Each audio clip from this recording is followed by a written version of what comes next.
On a ici une matrice de MNR où ce n-1 uplet est un n-1 uplet non nul, ainsi que celui-là. Et on nous demande d'étudier si cette matrice-là de MNR est diagonalisable dans MNR. Avec les hypothèses que l'on a ici, on peut dire que le rang de cette matrice-là est exactement 2.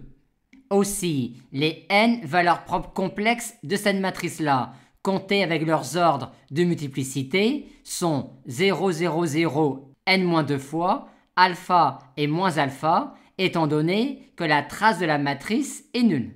Maintenant, on peut préciser la valeur de alpha, car si la trace de A est la somme des n valeurs propres complexes de la matrice A, on a également vu la trigonalisation que la trace de A carré est la somme des carrés des n valeurs propres complexes de la matrice A, ce qui nous donne cette relation-là.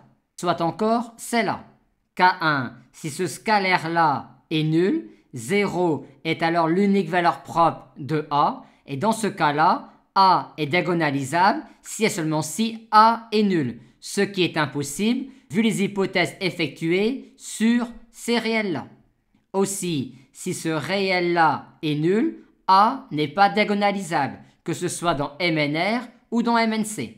Maintenant, si ce réel-là est non nul, A a alors dans C 3 valeurs propres distinctes, dont 2 sont d'ordre de multiplicité égale à 1. Par conséquent, A est diagonalisable si et seulement si la dimension de quart de A est égale à n-2, c'est-à-dire encore si et seulement si le rang de A égale 2. Or, on a dit précédemment que le rang de A était exactement 2. Aussi, si ce réel-là est non nul, A est diagonalisable à coup sûr dans MNC.